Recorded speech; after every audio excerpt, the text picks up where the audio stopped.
नमस्कार दोस्तों, हम फिर से लेकर आ चुके हैं आप लोगों के लिए शाम की सभी ताज़ा और बड़ी खबरें। फटाफट अंदाज में एक एक कर बताएंगे आपको आज देश और दुनिया से क्या बड़ी खबरें निकलकर सामने आ रही हैं। लेकिन उससे पहले दोस्तों एक नजर डालेंगे सुर्खियों पर। प्रधानमंत्री नरेंद्र मोदी के ऊपर जमकर गरजा विपक्ष ने कहा 2024 में बनेगी इंडिया की सरकार। आपको बता दें दोस्तों, चौथी बैठक में लिए गए हैं 3 बड़े फैसले। वहीं पर अगली बड़ी खबर में हम आपको बताएंगे दोस्तों, दरअसल आपको बताते चले तमाम गोदी मीडिया को किया जाएगा बायकॉट। जी हां, संजय सिंह का बड़ा ऐलान, बोले अब नफरती चैनलों पर नहीं जाएंगे विपक्ष के नेता। आपको बताते चले इसमें कई चैनल शामिल हैं। वहीं पर अगली बड़ी खबर में हम आपको बताएंगे दोस्तों, बीजेपी से छूटता जा रहा दलित वोट। दरअसल आपको बता दें घोसी की हार के बाद बीजेपी में मची भगदड़। बचाएंगे आखिरकार क्यों दलित वोट बैंक जो है वो बीजेपी से पूरी तरीके से अलग हो गया है। वहीं पर अगली बड़ी खबर में हम आपको बताएंगे, दरअसल आपको बताते चले दोस्तों, प्रधानमंत्री नरेंद्र मोदी के ऊपर जमकर गरजते हुए नजर आए कपिल सिब्बल। बोले G20 में मुगल बादशाहों की दूसरे देश में जाकर तारीफ करते हैं और हमारे देश में आपको पता है दोस्तों मुगलों के नाम पर राजनीति करते हैं। बताएंगे क्या बताया है, बोला है। वहीं पर अगली बड़ी खबर में हम आपको बताएंगे दोस्तों, दरअसल आपको बताते चले भारतीय जनता पार्टी के ऊपर गर्ज राहुल गांधी। बोले देश में सबसे ज्यादा बेरोजगारी, आज युवा परेशान। वहीं पर अगली बड़ी खबर में हम आपको बताएंगे दोस्तों, दरअसल आपको बताते चले बीजेपी को लगा एक और बड़ा झटका। मोडू मानेसर की गिरफ्तारी के बाद उठे कई सवाल। बताएंगे हरियाणा की खट्टर सरकार पर भी बजरंग दल क्यों भड़क रहा है। वहीं पर अगली बड़ी खबर में हम आपको बताएंगे दोस्तों, दरअसल आपको बताते चले लोकसभा 2024 के चुनाव में भारतीय जनता पार्टी को लगेगा बड़ा झटका। उत्तर प्रदेश से चुनाव लड़ सकते हैं नीतीश कुमार। फूलनपुर से बताएंगे नीतीश कुमार के बड़े बड़े पोस्टर लगा दिए गए। वहीं पर अगली बड़ी खबर में हम आपको बताएंगे दोस्तों, अब इंडिया की निकलेगी सबसे पहली रैली मध्य प्रदेश में। इस रैली से दोस्तों इंडिया दिखाएगा अपनी ताकत। दरअसल इंडिया में चुनाव भी होने वाला है, खास करके मध्य प्रदेश में। बताएंगे क्या है पूरी रणनीति विपक्ष की। तो तमाम खबरें फटाफट अंदाज में देंगे, एक एक कर देंगे। फिलहाल से चलिए बढ़ते हैं सबसे पहली और सबसे बड़ी खबर की ओर। दरअसल दोस्तों आपको बताते चले विपक्षी एकता की चौथी मीटिंग भी रही सक्सेसफुल। मीटिंग में 3 बड़े फैसले लेने के बाद बीजेपी में मची भगदड़। आपको बताते चले दोस्तों, जैसे जैसे विपक्ष का काफिला आगे बढ़ता चला जा रहा है वैसे वैसे बीजेपी में टेंशन भी बढ़ती जा रही है। क्योंकि एक तो बीजेपी से दोस्तों वोटर छिनते चले जा रहा है। अभी हमने देखा ही कैसे जो है दलित वोटर बीजेपी से दूर हो रहा है। वहीं दूसरी तरफ आपको बताते चले इस इंडिया मीटिंग के बाद एक चीज केंद्र सरकार को साफ संदेश दे दिया गया है कि फिलहाल विपक्ष अपने इस गठबंधन को पूरा मजबूत करेगा और बीजेपी को हराएगा। आपको बताते चले इस मीटिंग में 3 बड़े अहम फैसले लिए गए। इन तीनों फैसलों में दोस्तों जो सबसे बड़ा फैसला मुझे दिखा वो ये था कि फिलहाल अब जिस मीडिया पर जाकर लोग एंकर बैठ जाते हैं और कुछ भी अनाप शनाप बकते हैं चैनल वाले जो एंकर होते हैं, और वो उनको लड़वाने का काम करते हैं एक दूसरे को। क्योंकि एक इधर से सवाल पूछता है दूसरा उधर से, और आमने सामने से 2 ग्रुपों के बीच में टक्कर चलती है। अब ऐसे चैनलों को बायकॉट करेंगे ये लोग। दरअसल दोस्तों कुछ लोग ऐसे हैं कि इंटरव्यू ले लेकर इंडिया गठबंधन की बुराई करते हैं। यही नहीं, ये गोदी मीडिया के लोग जो है मोदी सरकार की तारीफ में चरण वंदना करते हैं और जो विपक्ष होता है उसकी बुराइयां करने में लग जाते हैं।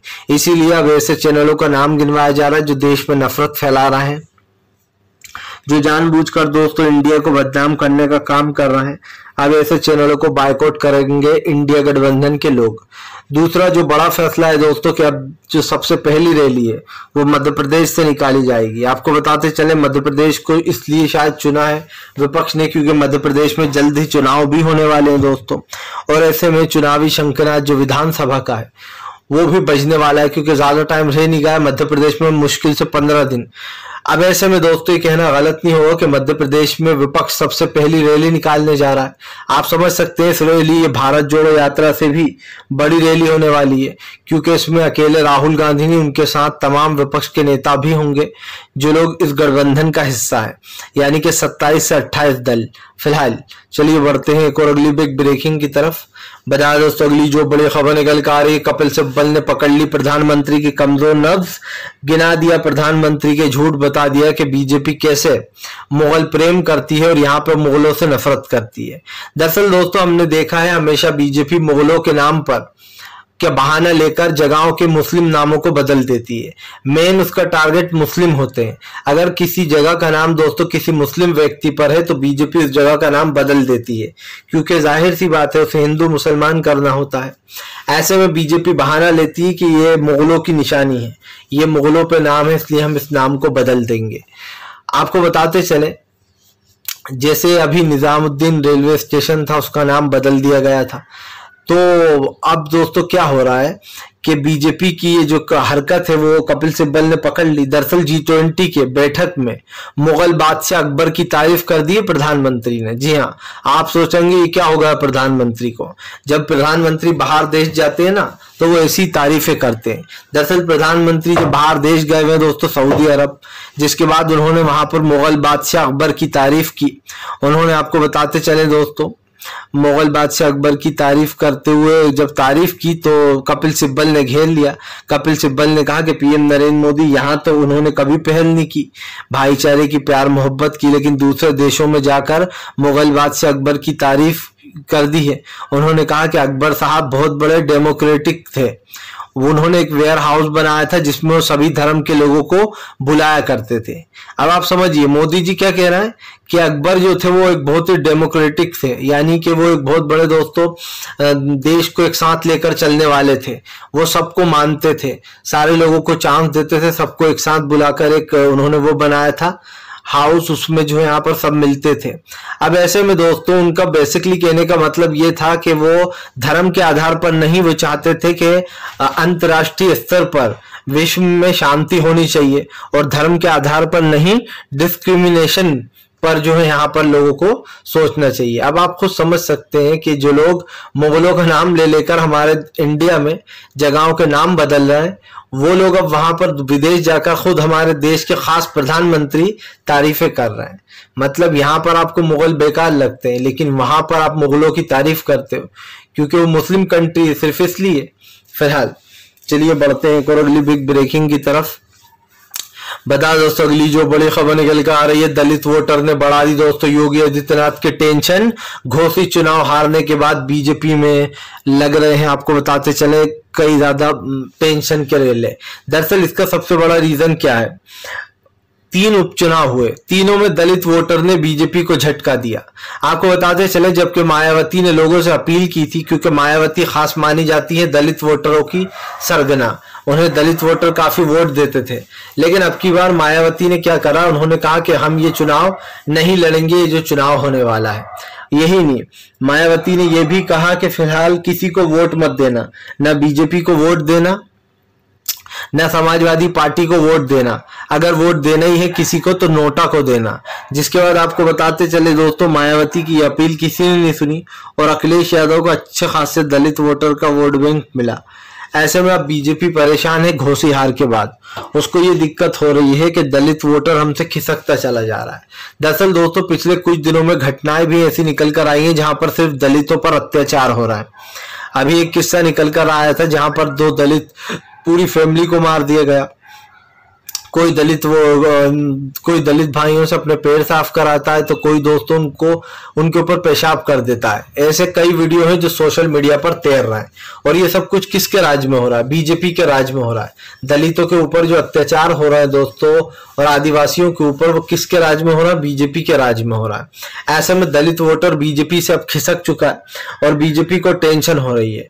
आपने देखा होगा कि यूं तो बीजेपी मुस्लिमों को घेरती रहती है, लेकिन जैसे ही चुनाव आता है तो थोड़ी मुस्लिमों की भी तारीफ करना शुरू कर देती है और उसे लगता है कि कुछ मुस्लिम वोटर तो हमें वोट देंगे ही। ऐसे में एक चीज तो साफ हो गई है दोस्तों कि बीजेपी की डबल मुई विचारधारा अजीब और गरीब है। फिलहाल चलिए बढ़ते हैं एक और अगली बिग ब्रेकिंग की तरफ। बता दो अगली जो बड़ी खबर निकल कर आ रही है, अरविंद केजरीवाल की बीजेपी को नसीहत। बोले अब देश में नहीं चलेगा हिंदू मुसलमान, अब तो लोग देंगे शिक्षा और स्वास्थ्य पर वोट। दरअसल आपको बताते चले, अरविंद केजरीवाल ने बीजेपी को जमकर लपेटा। केजरीवाल ने कहा कि बीजेपी जो राजनीति करती है वो धर्म की राजनीति है, लेकिन धर्म की राजनीति से न जनता को फायदा होता है न किसी और को। ऐसे में अरविंद केजरीवाल ने कहा कि बीजेपी को जल्द से जल्द ये तय कर लेना चाहिए कि वो किसके साथ है। दरअसल दोस्तों केजरीवाल सीधी सी बात बोल रहा है। केजरीवाल का कहना है कि फिलहाल जो शाहरुख खान ने अपनी जवान फिल्म में कहा है वो बात अरविंद केजरीवाल कई दिनों से कहना है। उन्होंने जवान फिल्म की तारीफ करते हुए कहा कि आज शाहरुख खान ने जो मुद्दे उठाए वो मुद्दे बहुत सही हैं। दरअसल दोस्तों ये फिल्म ऐसा लगता है मोदी सरकार के ऊपर ही बनी हो, क्योंकि शाहरुख खान ने जो मुद्दे उठाए फिल्म में वो सारे के सारे मुझे बीजेपी से मिलते जुलते ही दिखाई दिए। इसमें एक सीन, जैसे कि मैंने आपको बताया कि एक सीन है जहां पर 800 करोड़ रुपए कर्जा माफ कर दिया जाता है, जो इसमें विलन है काली का, उसको बेसिकली यहाँ पर अडानी और अंबानी से कंपेयर किया जा रहा है कि जब प्रधानमंत्री ने करोड़ों रुपए का कर्जा अडानी और अंबानी का माफ किया तो लोगों के मन में सवाल आया कि आपके पास किसानों का कर्जा माफ करने के लिए पैसा नहीं है, लेकिन अडानी और अंबानी जैसे करोड़पति अरबपति लोगों के कर्जे आप माफ कर रहा हो, जबकि उनको दोस्तों इसकी जरूरत ही नहीं है। और जो बेचारे दूसरे बिजनेसमैन हैं उन्हें धीरे धीरे कर कर बीजेपी ने बर्बाद किया। आपको क्या लगता है ये जो टाटा डोकोमो की सिम जो बंद हुई किसकी देन? बीजेपी की देन। बीजेपी ने जियो को बढ़ावा दिया, रिलायंस को आगे करा, अडानी अंबानी को, और अंबानी के सारे बिजनेस धीरे धीरे कर कर बीजेपी आगे कर रही है। ऐसे ही दोस्तों तमाम जो टीवी चैनल से वो एक एक करके बर्बाद हो रहा है। अभी एक हॉट स्टार है, स्टार प्लस का ही वर्जन जो ऑनलाइन ऐप है हॉट स्टार, उसके बजाय इन लोगों ने क्या करा कि हर बार हॉट स्टार जो आईपीएल दिखाकर करोड़ों रुपए कमाता था, अब की बार इन्होंने जियो पर फ्री में आईपीएल दिखा दिया, जिसके कारण हॉट स्टार को बड़ा नुकसान हुआ। और बताया जा रहा है कि जो अंबानी है वो हॉट स्टार की ऐप को भी खरीद सकता है, इससे बात चल रही है। अब आप समझ लीजिए कि हर सेक्टर में बीजेपी ने अडानी और अंबानी को घुसेड़ रखा है। जितना भी अनाज खरीदा जाता है उसको स्टॉक करके वेयर हाउस में रखा जाता है। जितनी भी तमाम फ्रूट सब्जियां हैं ये अडानी और अंबानी बिजनेस करते हैं, इसको खरीद कर स्टॉक कर कर जो है अपने वेयर हाउस में रख लेते हैं और फिर मनचाहे दामों में इसको बेचते हैं।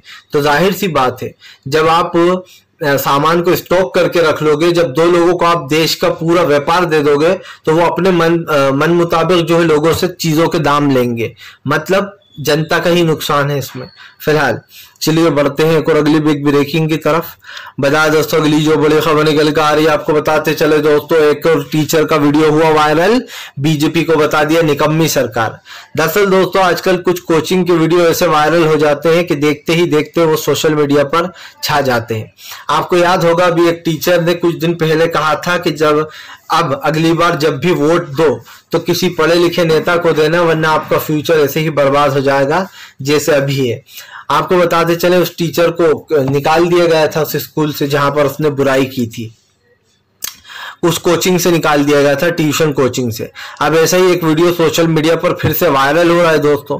इसमें आपको बताते चले कांग्रेस ने एक वीडियो अपने यूट्यूब चैनल पर शेयर किया है। उसमें दोस्तों कोई गगन प्रताप सिंह है जो कि कोचिंग चलाते हैं वो ऑनलाइन यूट्यूब पर, वो जो है अपने वीडियो को शेयर किया है उन्होंने कांग्रेस ने। वो अपने वीडियो में जो गगन प्रताप है वो कह रहा है कि बीजेपी वालों सुन लो, तुम्हारी सरकार निकम्मी और नाकारा है, तुमने पिछले 10 सालों में कुछ नहीं किया। आपको बताते चले गगन प्रताप यहीं पर नहीं रुके, उन्होंने कहा कि कैसा लगेगा कि अगर एक चुनाव अभी कराया जाए और उसका रिजल्ट 3 साल बाद आए, और जो 3 साल बाद गिनती हो और 1 साल बाद उसका रिजल्ट आए, तो आपको जैसा उस वक्त फील होगा इस वक्त वैसा ही जनता को फील हो रहा है। उन्होंने कहा कि देश में बेरोजगारी बढ़ गई, हमारे देश में सबसे ज्यादा बेरोजगारी है और जिस तरीके से बेरोजगारी बढ़ रही है इसकी जिम्मेदार बीजेपी है। उन्होंने खुलकर बीजेपी की बुराई करी। उन्होंने कहा कि ये निकम्मी सरकार जो है पूरी तरीके से युवा को एक तरीके से टारगेट किया गया है और युवाओं को बेरोजगारी में ढकेला गया है। तो दोस्तों ये जो है गगन प्रताप ये कोचिंग चलाते हैं बेसिकली ऑनलाइन यूट्यूब पर, और इन्होंने अपना वीडियो शेयर किया था तो कांग्रेस ने अपने यूट्यूब चैनल पर इसको डाला, जिसके बाद इस वीडियो की काफी पॉपुलैरिटी बढ़ गई है। आपको बता दें इसको लोग पसंद कर रहे हैं। फिलहाल चलिए बढ़ते हैं एक और अगली बिग ब्रेकिंग की तरफ। बता दोस्तों अगली जो बड़ी खबर निकल कर आ रही है, विपक्ष की सबसे पहली यात्रा मध्य प्रदेश में, बीजेपी में मची भगदड़। दरअसल दोस्तों आपको बताते चले मध्य प्रदेश से विपक्ष की पहली यात्रा, और इस पहली यात्रा से दोस्तों विपक्ष क्या संदेश देना चाह रहा है? विपक्ष संदेश देना चाह रहा है कि तमाम विपक्ष एकजुट है और इसमें एक एक नेता जुड़ेगा। ऐसा नहीं है कि जो कोई आएगा कोई नहीं आएगा, इस मीटिंग में तमाम लोग शामिल रहेंगे। आपको बताते चले ये रैली मध्य प्रदेश से जानबूझकर रखी गई है क्योंकि मध्य प्रदेश में दोस्तों विधानसभा के चुनाव हैं और विधानसभा का चुनाव जो है वो माना यही जा रहा है कांग्रेस के पाले में जा रहा है।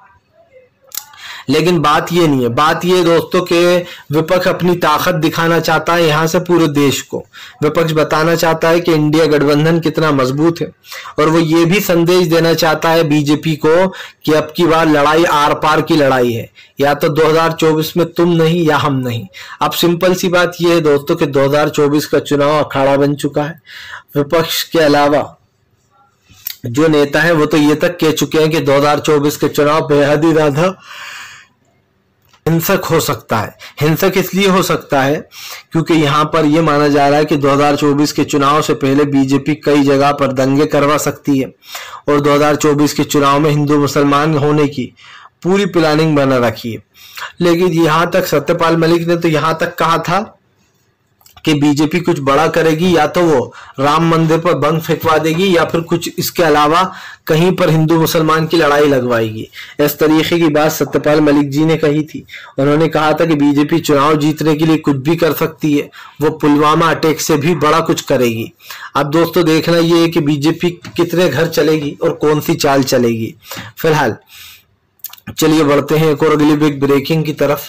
बता दोस्तों अगली जो बड़ी खबर निकल कर आ रही है आपको बताते चले दोस्तों, राहुल गांधी से लेकर तो प्रियंका गांधी तक पूरा गांधी परिवार लड़ सकता है दोस्तों उत्तर प्रदेश से चुनाव। दरअसल आपको बताते चले खबर निकलती हुई आ रही है कि जो पूरा गांधी परिवार है वो उत्तर प्रदेश से चुनाव लड़ सकता है। ऐसे में आपको बताते चले दोस्तों उत्तर प्रदेश की जनता में एक नई वो भी जागी है कांग्रेस की, क्योंकि अजय कुमार अजय राय को जब से उन्होंने वहां का प्रदेश अध्यक्ष बनाया है उत्तर प्रदेश का, तो जो दोस्तों कांग्रेस में अलग ही जान आ गई है और कांग्रेस अपनी खोई जमीन पाना फिर से चाहती है। आपको बताते चले मुलायम सिंह यादव के समय पर कांग्रेस बहुत मजबूत हुआ करती थी उत्तर प्रदेश में, और अब फिर से एक बार कांग्रेस अपनी किस्मत आजमाना चाहती है। सबसे बड़ी बात यह है दोस्तों कि इस वक्त जो है यहाँ पर खेल शुरू हो चुका है और ये लोकसभा का खेल है दोस्तों, ये अंत तक चलेगा 2024 तक। सिंपल सी बात ये है कि गांधी परिवार उत्तर प्रदेश को ही क्यों चुन रहा है। माना ये भी जाता है दोस्तों कि जो खोई हुई सीटें हैं वो राहुल गांधी, प्रियंका गांधी ये लोग कहीं ना कहीं हासिल कर सकते हैं। ऐसे में इन लोगों की नाम सामने आना, यही नहीं कांग्रेस के बॉस मल्लिकार्जुन खड़गे का नाम भी सामने आया है, जहां पर बताया जा रहा है कि मल्लिकार्जुन खड़गे जो हैं वो भी इस चुनाव को जो है दोस्तों लड़ सकते हैं और उत्तर प्रदेश से ही लड़ सकते हैं। मतलब साफ है दोस्तों कि गांधी परिवार तो है ही उत्तर प्रदेश की लिस्ट में, लेकिन अब ये भी तय होता चला जा रहा है कि फिलहाल गांधी परिवार के साथ साथ जो है एक तरीके से ये कह सकते हैं हम कि जो तमाम लोग हैं जैसे कि मल्लिकार्जुन खड़गे हुए वो भी उत्तर प्रदेश को ही अपना ठिकाना बना सकते हैं। फिलहाल चलिए बढ़ते हैं एक और अगली बिग ब्रेकिंग की तरफ। बता दोस्तों अगली जो बड़ी खबर निकल कर आ रही है आपको बताते चले, संजय सिंह का बीजेपी के ऊपर बड़ा हमला। बोले 2024 के अंजाम से बीजेपी डर गई है, बीजेपी को लग रहा है डर कि वो चुनाव हार जाएगी। दरअसल दोस्तों यहाँ पर एक बड़ा दावा कर दिया है संजय सिंह ने। संजय सिंह ने बीजेपी को घेरते हुए कहा कि 2024 के चुनाव से पहले ही बीजेपी डर गई है क्योंकि उसे पता है कि वो 2024 का चुनाव हार जाएगी। संजय सिंह ने कहा कि भारतीय जनता पार्टी अच्छे से जानती है वो चुनाव हार रही है, इसीलिए बीजेपी के लोग और नेता डर रहे हैं। आपको बताते चले दोस्तों आरोप ये भी है कि बीजेपी जो है वो चुनाव से पहले ही कई जगहों पर जो है यहाँ पर अपनी फेर बदल कर रही है, और इसका सबसे बड़ा रीजन ये है कि विपक्षी गठबंधन के बाद बीजेपी का जो पहला वाला प्लान था उसको बीजेपी उस प्लान को बदलकर अब दूसरी रणनीति पर काम कर रही है। दरअसल विपक्ष के एकजुट आने के बाद बीजेपी की ताकत दोस्तों आधी हो गई है, और ताकत जब आधी हो जाती है दोस्तों तो इंसान को मारना बहुत आसान हो जाता है। किसी भी चीज को मतलब कोई ताकत भरी चीज को मारना बहुत आसान हो जाता है। ऐसे में बीजेपी को मात देने के लिए विपक्ष की दोहरी रणनीति उनके काम आ रही है और बीजेपी बुरी तरीके से इसमें फंस चुकी है। फिलहाल अगर आपको हमारा दोस्तों वीडियो अच्छा लगे तो इसको लाइक कीजिए।